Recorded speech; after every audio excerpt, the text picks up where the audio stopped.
Greetings, darling. How wonderful it is to see you again on the spookiest day of the year.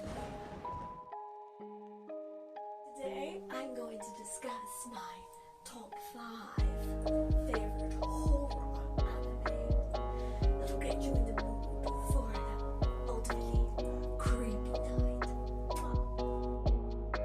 And so my rating system will be these bad boys. Hi. So, going from A, the worst, no offense to those flat chests, all the way to E, greatest of waifus. This will be my system. My 5th spot on the list goes to a series known as Yumi Sha.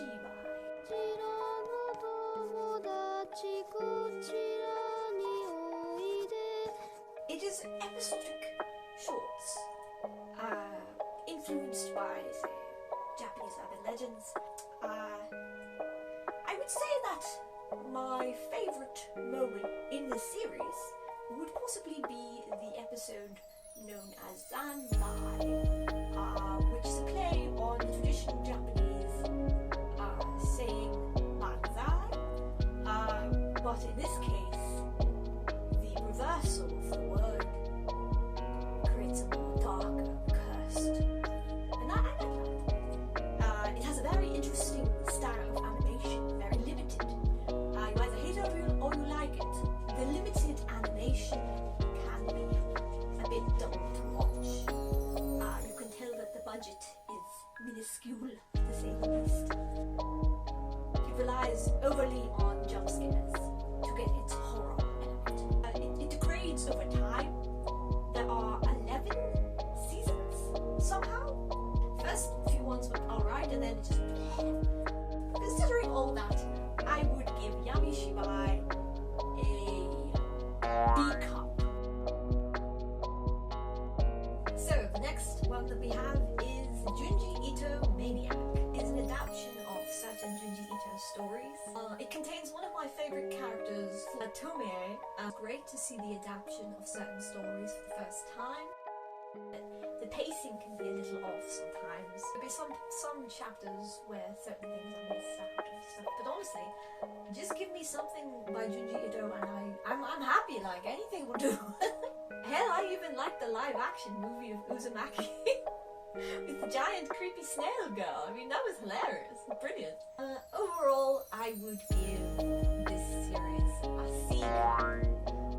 A newer series that was released in 2023 called Dark Gathering. This is a series about people linked to the supernatural, hunting ghosts, and it is a very interesting series. It is rather disturbing. It is gradually more disturbing over time. It pushes the limits with every episode. The characters are visually different and interesting. Well, no, they're not. I think the generic as hell protagonist is generic as hell. I would say that it is a very interesting premise. I like the vintage feel to the show. It kind of visually looks a bit like it should have been a series that came out in the early 2000s. It has that vibe, that atmosphere. Even the opening video feels dated.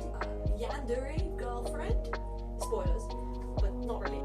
Honestly, since Mirai Nikki, there has been a lack of yandere waifus in my life, and I believe we need more. You've got your childhood friend and your not related by blood little sisters. Who cares? Just give me a good old-fashioned yandere. That's it, that's all I want. The characters are not very well fleshed out, generic as heck. The premise doesn't make sense. The protagonist is going to tutor Yayoi, but the thing is, she is the cousin of the girl who turns out to be his romantic interest. How did he not know she was living with the cousin? And why couldn't it would have been more natural for him to just offer, oh, you have a younger girl, your little cousin is living with you, I'll tutor them. Sure, instead of them having this just coincidentally randomly assigned via his university to tutor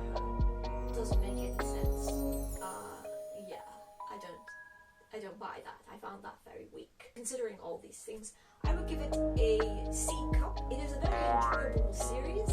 You're in for a wild ride. So next we have Higurashi and Umineko. The thing about Higurashi and Umineko is they were made based on kinetic novels by the same studio, and they follow a similar format in that they're looping stories. Both have their disturbing moments. There's a lot of character tropes, but they sort of play with the character tropes in a kind of amusing way.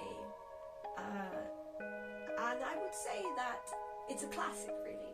Umineko is not as well known as Higurashi, but I've included them together to sort of get it some recognition.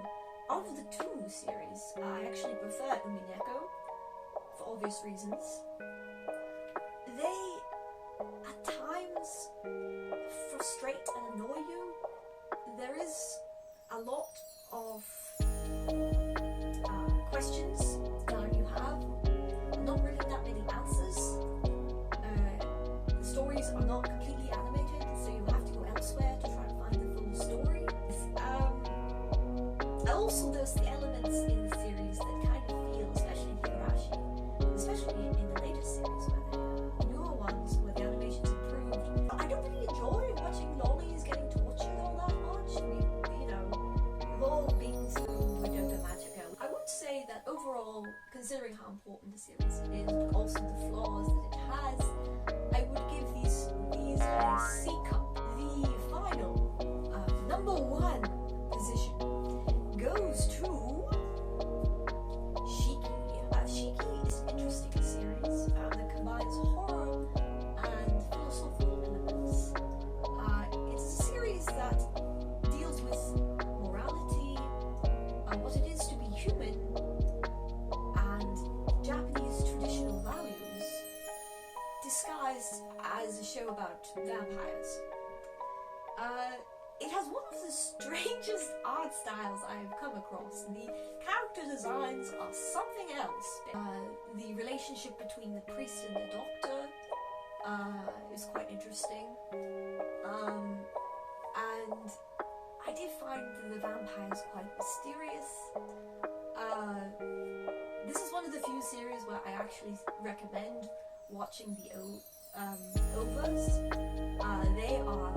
They have got to be some of the most disturbing things. They're pretty dark, let's just say, but worth a watch. They really add to the overall sense of madness that's going on through that village, and the darkness felt by humans and vampires. I really like at first I hated it, the art, but then I kind of grew to like it, because it's just so zany. I also found some of the characters really interesting, and the story, and I just generally found it a good horror anime because it didn't just rely on jump scares, it told a story that really fascinated me. I would say that some of the characters are quite stereotypical. There's a female character in particular who is super annoying, and they trick you in the first episode into thinking she's going to be your protagonist. Spoilers, she's not. Keep watching. Alright, just bear with the first episode. I know you want to bludgeon her to death, but you must resist. But overall, I would say that I would rate it a B cup. Despite what flaws it has, it does indeed tell an interesting story that really does disturb, but also making you think. It's not just gore and violence for the sake of it. It's art.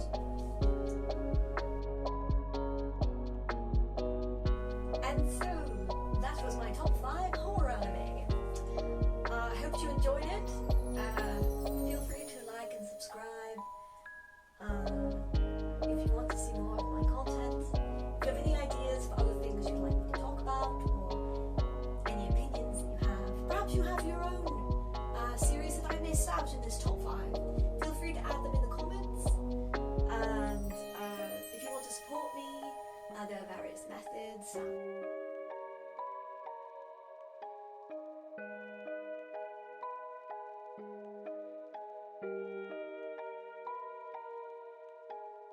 Bye.